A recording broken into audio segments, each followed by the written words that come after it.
Добро вечер во централното информативно издание на ЕДНТВ. На самиот почеток ви издвојуваме дел од содржините кои што ќе имате можност да ги проследите во ова информативно издание. Почнуваме со информацијата која доаѓа од владата, по која што се однесува на писмото на ИВЗ упатено до нив, во кој, како што велат, изнесени се голем број на закани и уцени доколку не ги исполнат нивните барања. Ви најавуваме уште една содржина, таа се однесува на денешната втора средба на работните групи од власта и опозицијата, кои треба да најдат компромис околу законот за јавно обвинителство, кој е дел од реформските закони. Но тешко оди тоа со компромисот. Гостин во Дневникот ќе ни биде Андреј Божиновски, правен советник. Ќе разговараме токму за овие проблеми. И ќе имаме уште еден разговор и гостин во Дневникот, Жанета Скерлев. Тука ќе разговараме за проблемите со Брекзит во Британија, состојба кој и нивното излегување од ЕУ кое се комплицира постојано. А сега форшпанот. Толку така.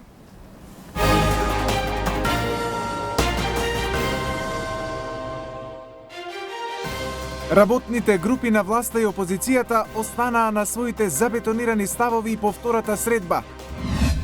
Председателските кандидати пред време ја почнаа кампањата, предупредува Државната изборна комисија.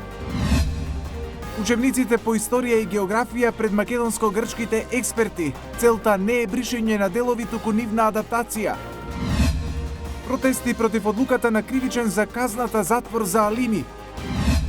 Градежната комора не отстапува од иницијативата пред Уставен суд против мораториумот во општина Центар.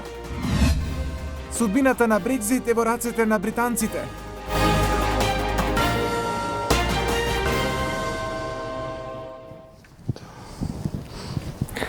Уцени, закани и ултиматуми за предмети за кои се водат постапки пред надлежните институции содржи писмото на Исламската верска заедница подпишано од Реисот Сулејман Реджепи, а адресирано до владата на Република Северна Македонија.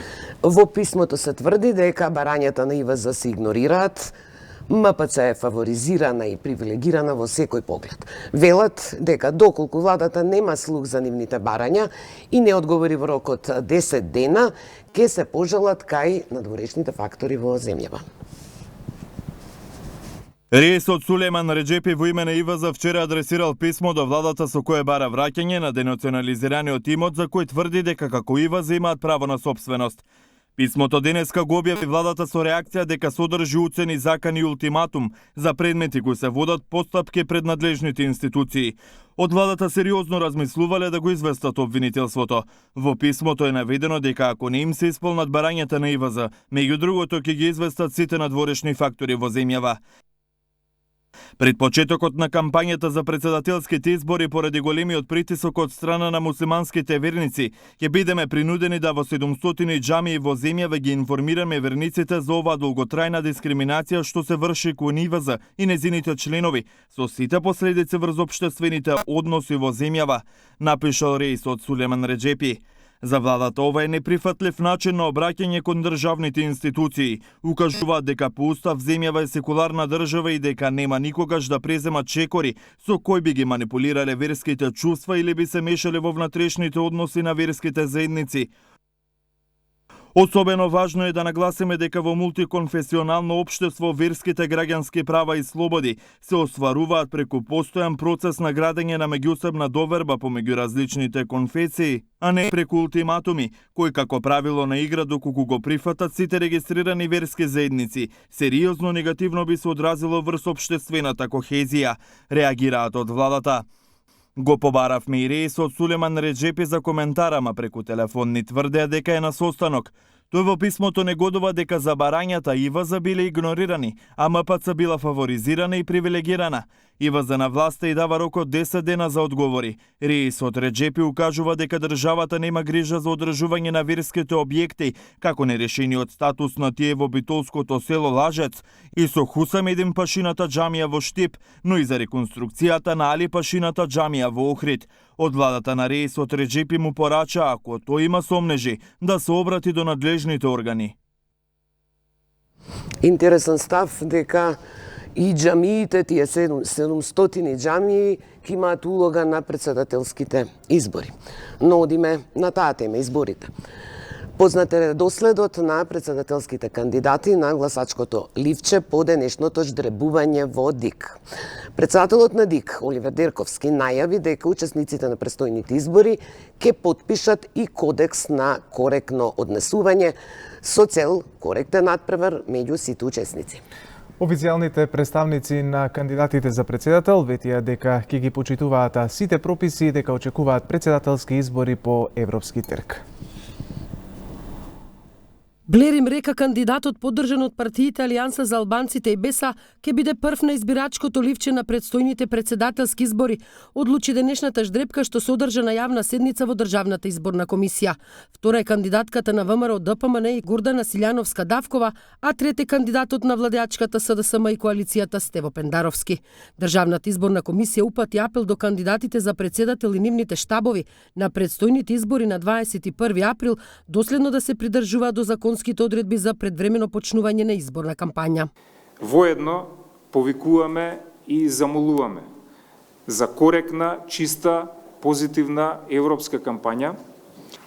Навистина нема потреба поради определени непромислени постапки, изјави, ние како ДИК ниту да се ставаме во улога на судија и да одлучуваме по некакви приговори. Бројчињата ги влече официјалните представници на изборните штабови на кандидатите, кои ќе потпишат и кодекс за коректно однесување на предстојните избори. Сите тројца ветија дека ќе ги почитуваат сите законски прописи и дека очекуваат председателски избори по европски терк.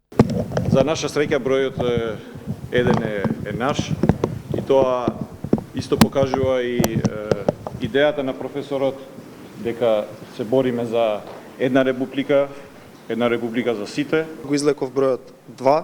Тој број треба значи победа во двата круга од страна на професорката Силјановска и очекувам дека истото ќе се случи на предстојните избори. Го излеков бројот 3, кој што ќе биде официјален број за настапот на надпартискиот кандидат Стево Пендаровски. Очекуваме дека во периодот што следи, односно во време на изборната кампања, како надпартиски кандидат сега ќе го образложиме сето она за кое што се залагаме и сега ќе победиме на предстојните председателски избори. В понеделник во Државната изборна комисија ќе се спроведе и ждрепка за редоследот на кандидатите за градоначалници на општините Охрид, Новосело и Дебар.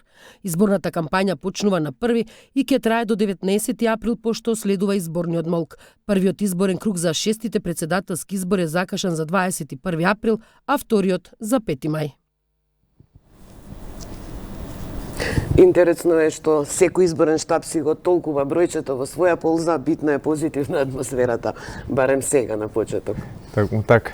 Продолжуваме со останатите содржини. На една недела до рокот за усвојување на реформските закони, власта и опозицијата не се поместија од своите цврсти ставови за иднината на специјалното јавно обвинителство.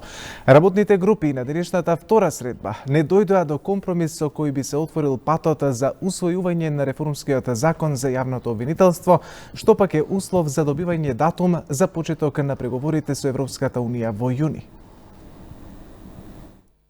Втората рунда преговори заврши без успех. Власта и опозицијата се далеку од договор за иднината на специјалното јавно обвинителство.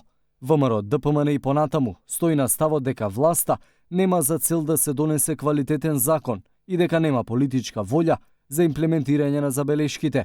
А забелешките кои на 120 страници опозицијските представници ги доставија на работната група, сега се претопени во неколку принципи. За сега, за жал, она што го имаме предложено како суштински начела и принципи кои се однесуваат на меѓународните стандарди за човекови права и судот од Страсбург, не е прифатено ништо од Министерството за правда.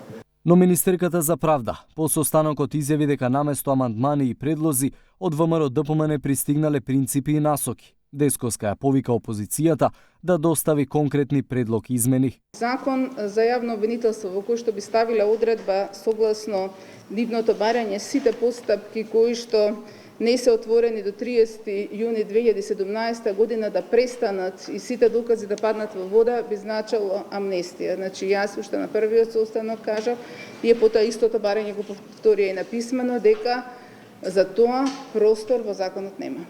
Дека нема ништо конкретно во форма на амандман поднесено од опозицијата, потврди Јартан Груби. Тој се надева дека ВМРО ДПМН ќе се најде во напорите на мнозинството да се донесе законот за јавно обвинителство. Нека предложат начини на кои што се уредува најдобро член по член Законот за јавното обвинителство, за да видиме што од тоа може да биде прифатливо, а што е неприфатливо. Усвојувањето на овој реформски закон за јавно обвинителство е услов за добивање датум за почеток на преговори со Европската унија. За негово изгласување во парламентот потребно е двотретинско мнозинство.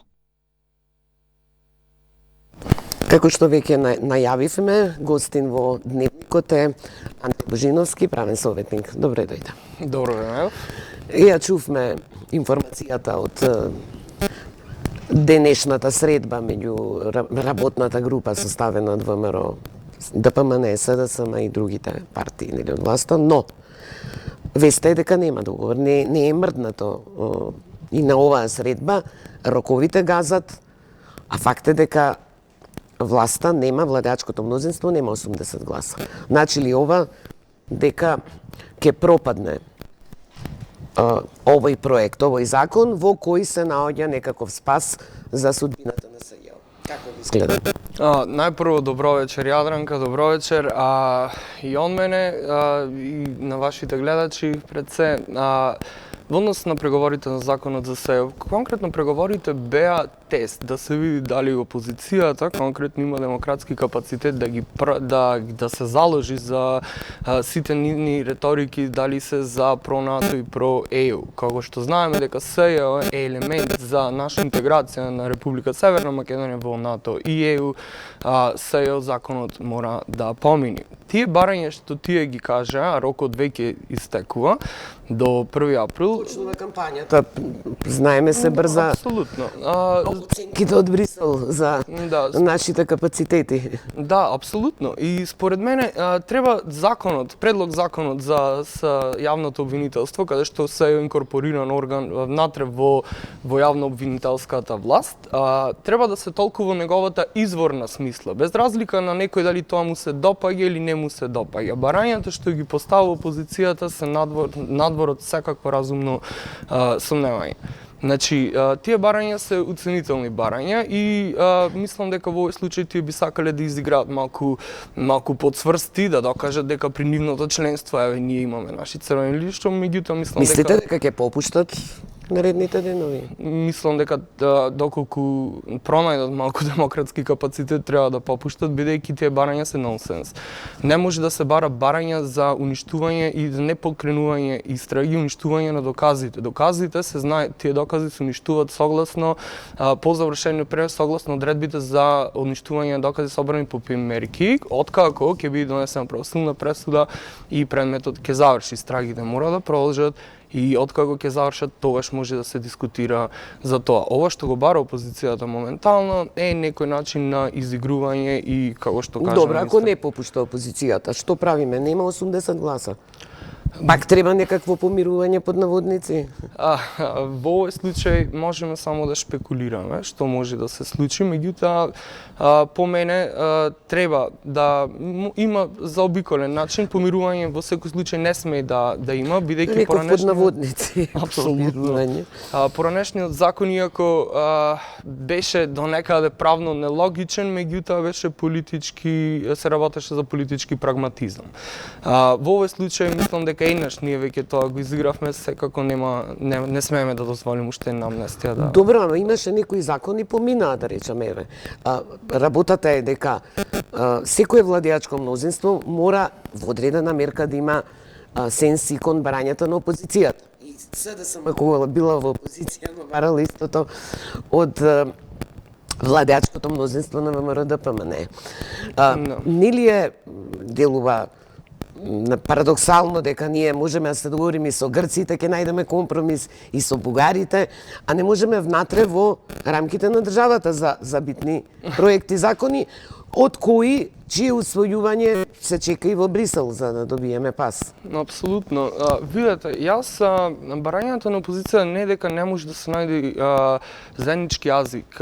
Работата тука станува збор за колку се издржани барањата. Првото барање на опозицијата беше подведување на СЈО во како специјализирано судско одделение. Тоа не може да се случи, бидејќи ставот на експертската јавност во Република Северна Македонија е задржување на институционалната автономија која ова обвинителство има и овој мандат кој ова обвинителство е создадено и мандатот за да ја продолжи да ги гони сторителите на тие кривични дела кои произлегуваат од неовластено прислушкуваните разговори. Имајќи го тоа во предвид, секако не може да станува збор за специјализирано судско одделение тука, бидејќи тоа значи ќе се подведи директно под капата на јавното обвинителство на републичкото, што во принцип се нарушува целиот концепт на СЕА. Но од владачкото мнозинство, од Министерство за правда, бараа да поднесат амандмани ВМРО ДПМН. Еве доколку тие нивни ставови ги на некој начин ги преточат во амандмани. Сепак, нели, владачкото, за да добие мнозинство, 80 гласа ќе мора нешто да прифати. Гледате ли некаде простор за компромис? Компромисот е интересно решение, меѓутоа јас овде единствено ако би барал компромис во овој случај, јас би рекол дека опозицијата треба да попушти во однос на првите две точки. Тоа се исполнување на јавното обвинителство да биде како посебен орган натре во јавно-обвинителската служба и второто е напуштање на ставовите дека не може да се подигнуваат повеќе истраги и целосно амнестирање. Каде би требало да попушти владачкото мнозинство? Владачкото мнозинство, мислам дека своите компромиси ги направи со поднесувањето на овој предлог закон. Дека веќе се вградени делот? Веќе се вградени, да. Бидејќи за владачкото мнозинство прво беше тешко, веќе имаше во јавноста експертски расправи во однос на статусот на СЕА, во однос нали тоа да продолжи како сега што е, посебна институција, или да се подведи под капата во регуларниот систем, да се вгради, да се изразам така на некој начин. Така, но ако не се усвои, ако не се најде, нели, заеднички јазик за законот за јавно обвинителство, каде се решава и судбината на СЈО, што правиме тогаш? Мандатот на Катица Јанева истекува септември некаде годинава. Треба согласност повторно од 4 партии кои учествуваа во пржинските преговори. Во пржинскиот. Значи каде сме? Ако ова не успе, ситуацијата не е оптимистична, како да кажам. Апсолутно се согласувам и ова е на некој начин изигрување на правдата и затоа треба да сите преговори да успеат. Според мене, бидејќи не сме да се дозволи да има пречки во однос на мандатот или во однос на ситуацијата на СЕО како што е. Предметите мора да продолжат пред судовите кои се надлежни моментално и треба да има целосен прогам. Андреј Буџиновски, благодарам што бевте гостин во Дневникот. Ќе следиме да видиме како ќе течат натаму преговорите, па и во друга пригода. Јадран Кес тука би направил една паралела, додека работата на овие работни групи на власта и опозицијата некако со тешки маки се одвива. За разлика од нив, работата на интердисциплинарниот комитет составен од грчка и македонска работна експерти. Експерти се одвива непречено.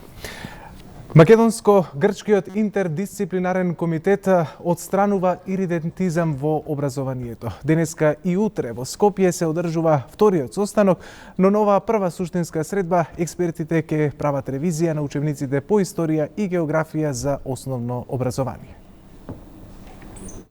Учебниците по историја и географија за основно образование денеска и утре на маса пред македонско-грчките експерти. Ова е втор состанок на интердисциплинарниот комитет, но е прва суштинска средба на која ќе се отстранува иридентизам во образованието. Целта на процесот не е бришање на делови од учебниците, туку нивна адаптација која треба да има цел зближување на двата народи, вели Виктор Габер, шефот на македонскиот тим. Тој очекува да се земе предвид меѓународното искуство, особено она што е кодифицирано во меѓународните документи на Советот на Европа и ЮНЕСКО. Даваме предност на разгледување на наведените карти и символи во овие учебници што кај младите формираат мислење, а со тоа сакаме тие да имаат прифатлива реалност за соседот. Грција пак своите барања ги објави уште предходно. Заменик министерот за надворешни работи Маркос Боларис, кој е начело на грчкиот тим, кажа дека уште на првата средба во Солун тие од своите македонски колеги барале наставниците и професорите да избегнуваат материјали што содржат иридентизам и ревизионизам, од учебниците да се исфрлат антички грчки символи и да се отстранат картите на голема Македонија.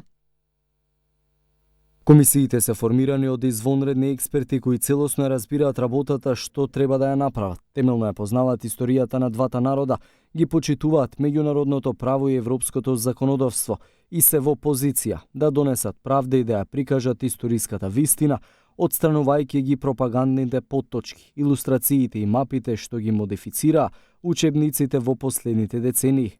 И шефот на грчката мисија во Скопје денес порача дека очекува забрзување на динамиката за спроведување на Преспанскиот договор.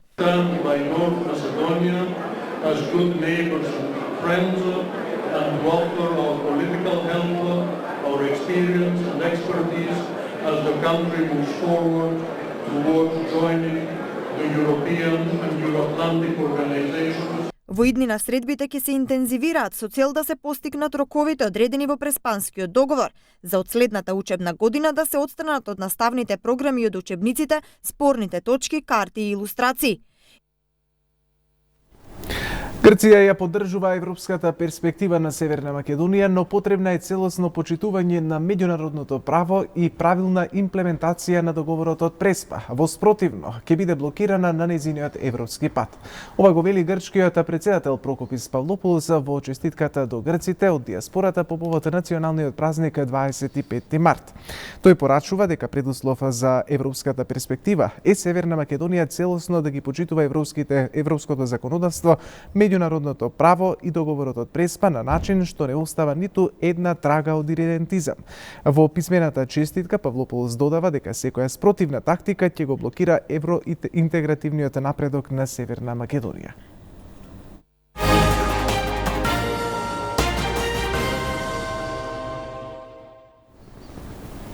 Се враќаме на домашен терен, а преку протести. Да спасиш човек не значи дека си терорист. Ослободете го Абдулфета Алими. Ова беа дел од пораките на протестот пред кривичен суд, а повод беше изрекувањето на 7-годишната затворска казна на Абдулфета Алими, а во врска со собраниските инциденти од 27 април. Судиката Кацарска со став дека Алими не ја извршил својата должност. Со маички спечатени со ликот на Абдулфета Алими и со пароли "Нема правда, нема мир, правдата не е пазар", да спасиш човек не значи дека си терорист. Протестантите предводени од братот на Алими и лидерот на Алијансата Села протестираа пред кривичниот суд. Бараа ослободување на осудениот на 7 години затвор поради собраниските инциденти од 27 април. Демонстрантите ги свирка имињата на пратениците и дел од првично обвинетите за 27 април, кои потоа беа опфатени со законот за амнистија.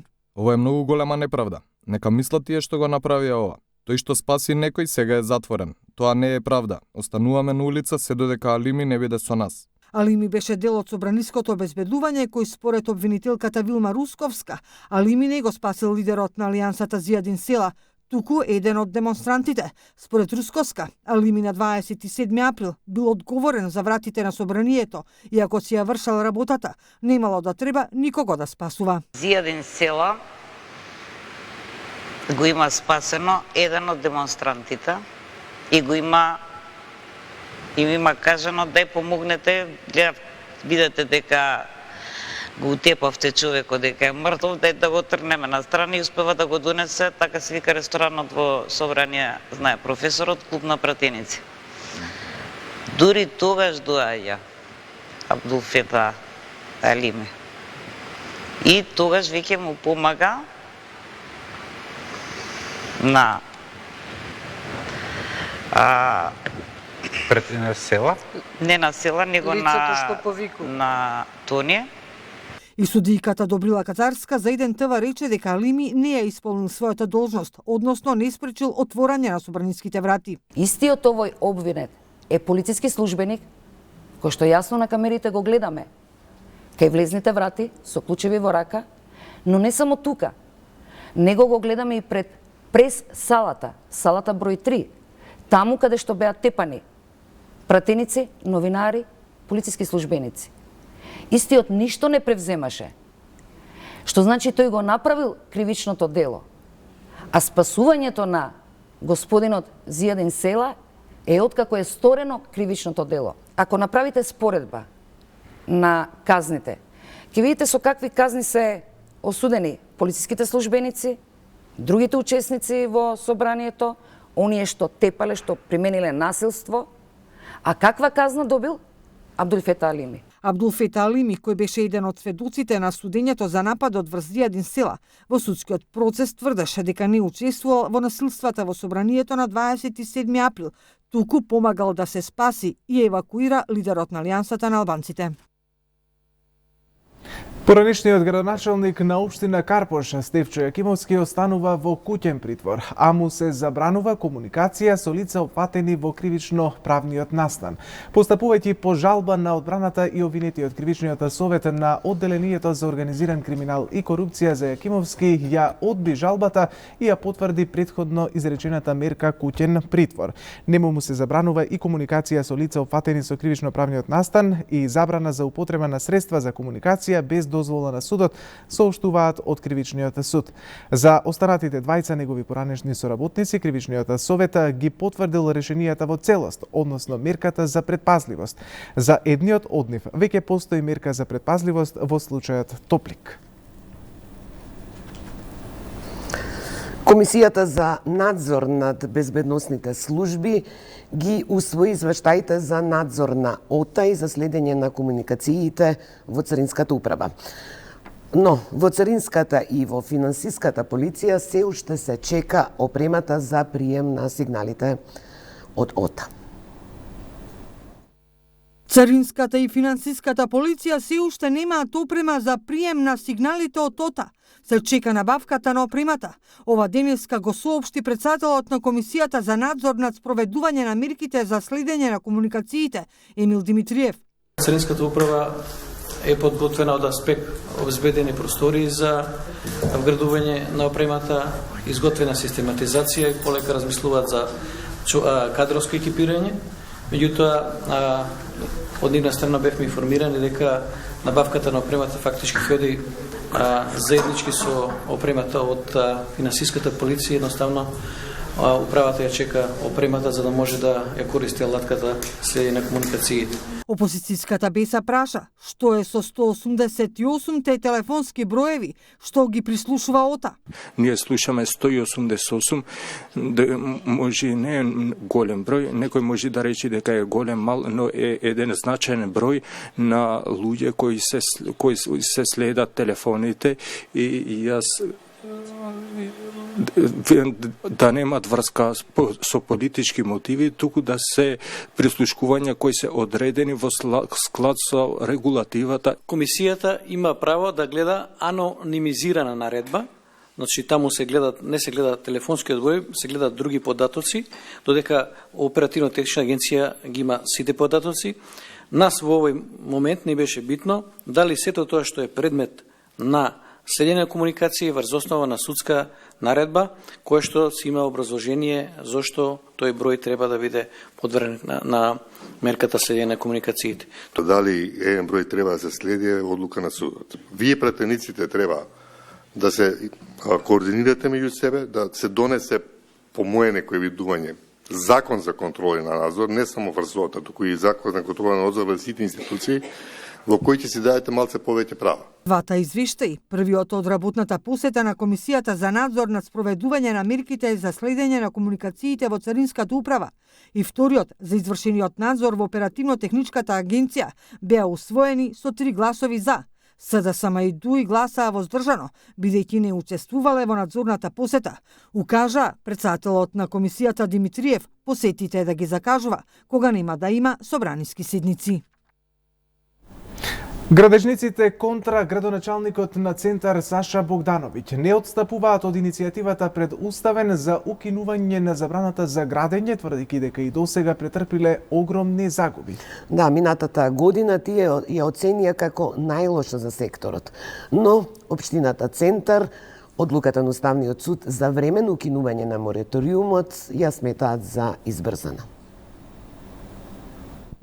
Градежниците не отстапуваат од иницијативата поднесена пред Уставниот суд, со која бараат прекин на забраната за градење во општина Центар.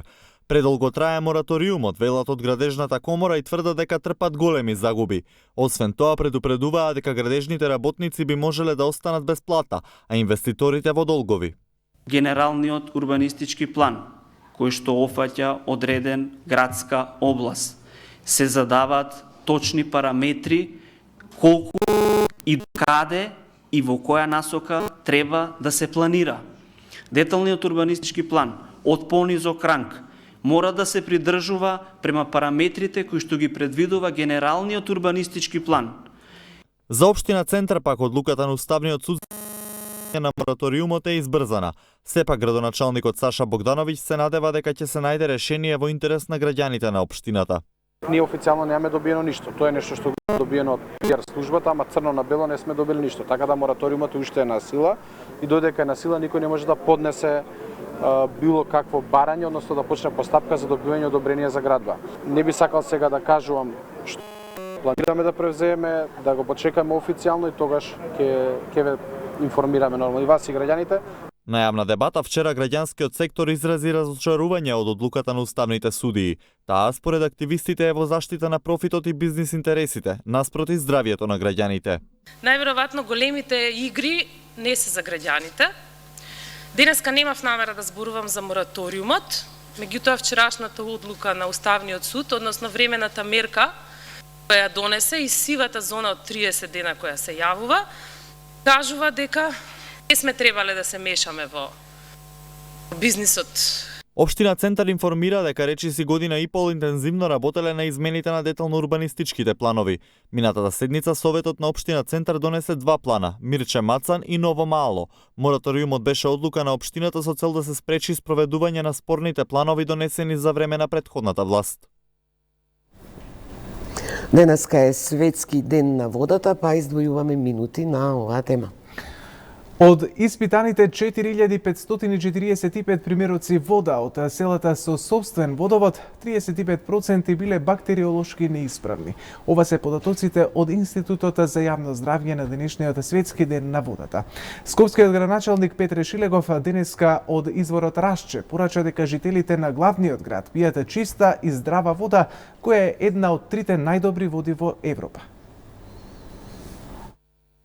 Скопјани може да се пофала дека пијат вода со висок квалитет. Скопската вода е една од трите најдобри во Европа. Благодарение на геолошкиот состав на теренот низ кој водата поминува додека да дојде до изворот Рашче, објасни Зоран Божиновски, директорот на Центарот за санитарна контрола на денешната посета на Рашче по повод светскиот ден на водата. Најчиста, константна и е потекло од еден хидрогеолошки феномен кој е единствен во Европа, кој го карактеризира ресурсот што ние го дистрибуираме како вода за пиење, како идеално балансиран, никогаш не заматен, со константна температура и со благи варијации во составот во текот на хидролошката година, значи лето, есен, зима и така натака. Граѓаните на Скопје во ниеден момент не треба да помислат дали ќе има доволно вода, со кој квалитет и во кое време на денот. Имате кога сакате, колку сакате. На истав си градскиот татко Петре Шилегов и директорот на јавното предпријатие Водовод и канализација Душко Весковски. Двајцата демантираа дека скопската вода е загадена. Скопската вода е една од трите најдобри води во Европа. Куриозитет што можеби не го знаат граѓаните е дека водата што ја пиеме е стара 30 години. Ќе видат и граѓаните преку кадрите дека е невозможно да биде загадена водата во Скопје и сите ефтини обиди за лесни политички поени со лажни вести да се крира дека нешто и фали на водата во Скопје се едноставно на овој начин најдобро да се демантира. Ние го гарантираме квалитетот на водата за пиење на граѓаните на градот Скопје и впрочем го имаме еден од најдобрите извори во Европа, а тоа е Рашче 1 и Рашче 2. Според испитувањата за утврдување на потеклото на водата во изворот Рашче, утврдено е дека 70% од водата потекнува од Шар планина, 20% од Джеден и 10% од реката Вардар. По посетата на изворот Рашче, присутните се упатија кон лабораторијата каде се вршат испитувања за квалитетот на водата за пиење. Настани по овој повод се одржаа и во другите градови во земјава.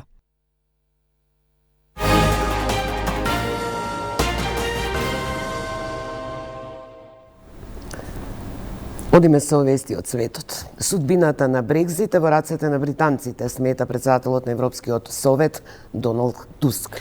Трамп ја призна власта на Израел врз Голанската висорамнина. Француските војници добија право да пукаат врз учесниците на протестите. Нападачот од Утрехт ја призна вината. Во продолжение следува блокот Свет, а него го подготви количката Тијана Станковиќ.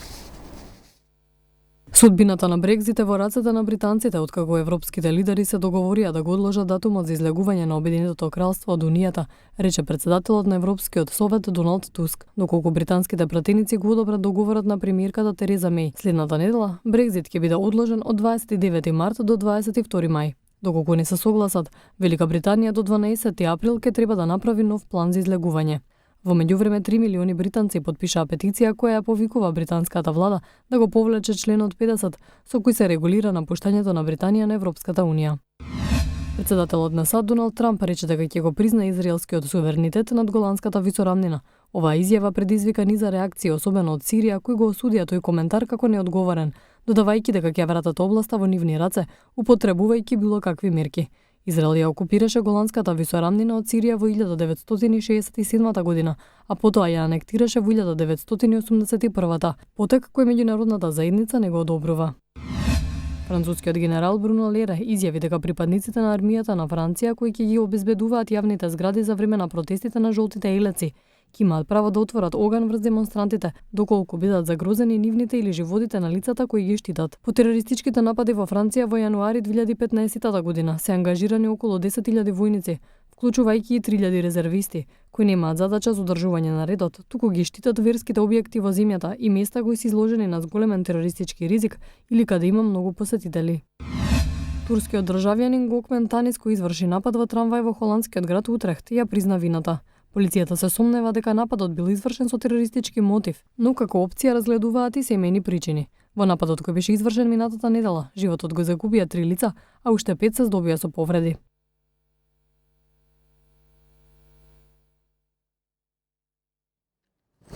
Одиме студио, гостин во овој дел Жанета Скерлев, новинар и медиски експерт, која веќе 20 и неколку години живее во Велика Британија, така? Така.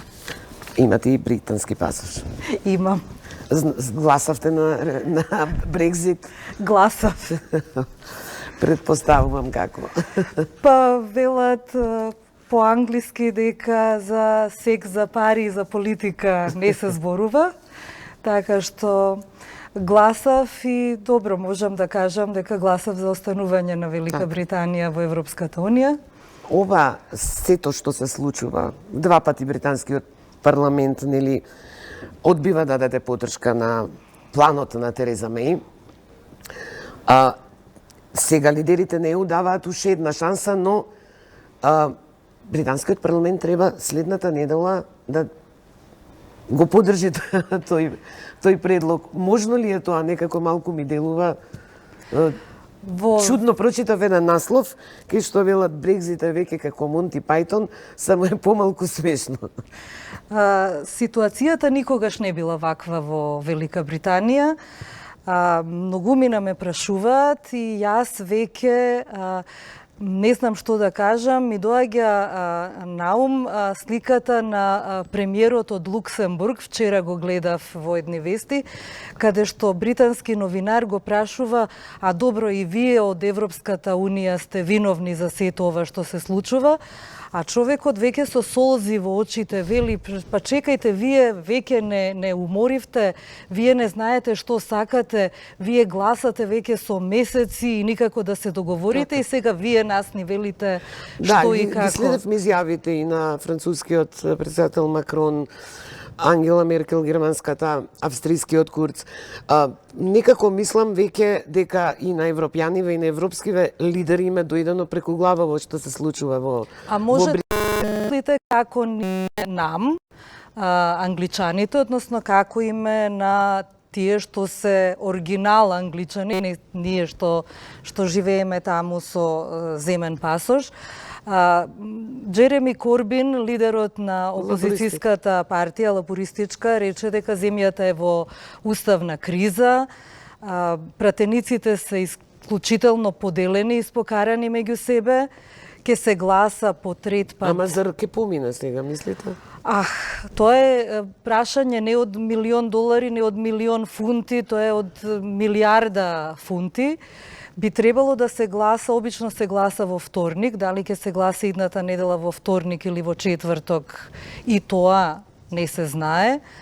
Веќе има некои најави дека и војската се планира да се активира, околу 3.500 војници, доколку не се случи изгласувањето на договорот. Се очекуваат протести или? Се очекуваат протести и немири за утре. За викендот се најавени некакви протести? За викендот се најавени големи протести. Веќе има петиција подпишано со речиси 1.000.000 потписи. Луѓето бараат да не излегува Велика Британија, Обединетото кралство од Европската Унија. Но прочитав некаде во сите тие вести дека Тереза Меј нешто многу не е загрижена за петицијата. Како легнува и како станува таа жена, навистина не знам. Мислам дека малку почувствителен човек во ваква ситуација земјата не била никогаш. Се случиле 3 референдуми до сега во Велика Британија. За период? За период од постоењето од неколку векови. Има ли цензус, Жанета, за референдумите? Нели ние имавме овде референдум, па нели цензусот беше 50% најмалку да бидат излезени. Како е во Британија? Нема цензус.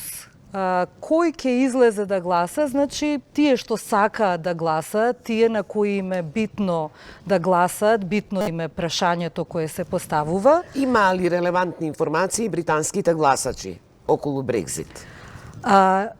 Нема релевантни информации. Референдумот е многу специфичен, бидејќи и постојат и цели науки околу референдумот.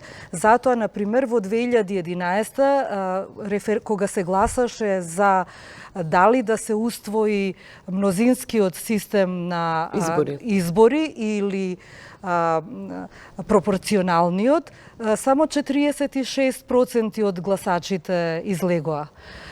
Сега излегоа 76% од гласачите. Значи, кога луѓето се мотивирани да гласаат за нешто, излегуваат повеќе, меѓутоа во одредена политичка ситуација. Да не заборавиме, пред 3 години беше многу битно прашањето за бегалци. Тогаш во Кале имаше бегалски кампови, политичката ситуација беше таква. Луѓето беа мотивирани да гласаат, излегоа. Се шпекулираше со разни, се покажа многу неточни податоци. Што на конкретно, например, со што се манипулирало? Со бенефитите што Британија ќе ги има ако излезе од Со страф од бегалци, ќе дојдат многу бегалци и нас ќе не поплават. Не знам, ќе ни го потрошат кислородот, ќе ни ги земат нас работните места, а без луѓе од надвор половина болници во Велика Британија нема да функционираат. Дека 360 милиони фунти шета автобуси низ Велика Британија, дека 360 милиони фунти секој месец ќе се одлеваат во Европска Унија, па до бизарни работи како... Се докажа ли некои работи дека биле манипулативни и лажни? Се докажа 95% од тоа се докажа дека биле лажни податоци. Така што сега луѓево велат дека сега, 3 години подоцна, се попаметни, поумни и со овој степен на знаење да треба да гласаат, не би гласале за излегување на Велика Британија од Европската Унија. Но беше и мала разликата од излезените гласачи. 40, знаете што, за едно вакво... 8,51, некако беше 49,50. 48,51 за вакво големо прашање, со толку тесна разлика, не е во ред, не е сериозно. Така, доколку би имало нов референдум, мислам дека како да немаш дилеми дека одлуката би била поинаква. Поинаква би била. Сега доаѓа нова генерација на гласачи. 80% од младите во Велика Британија ќе гласаат за останување на Британија во Европската Унија. Можно ли е на крајот да биде пупуневажи Брекзитот, па да остане Британија и натаму во Европската Унија, бидејќи сега меѓу условите што се даваат од лидерите на Европската Унија, клучен е датумот 23 мај кога се изборите за Европски парламент.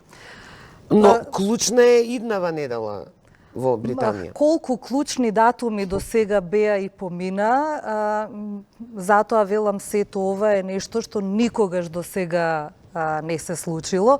Знаете, не попусто Клемент Атли, заменикот министер во времето на Черчил, рекол дека референдумот не треба да се случува како институт, заради тоа што тоа е нешто што диктаторските режими го користат.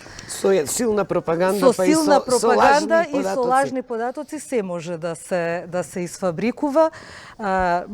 Да бидам искрена, не сакам да прогнозирам. Не знам што може да се случи. Ако ништо не се реши, може да се случи таква забуна да има, таква збрка да има, да ништо не се реши и едноставно да или Британија на глава да излезе без никакви подготовки од Европската Унија или да остане во Европската Унија. Но Британија имаше и некаква повластена позиција во Европската Унија, беше надвор од Шенген зоната, еврото нели не го прифати.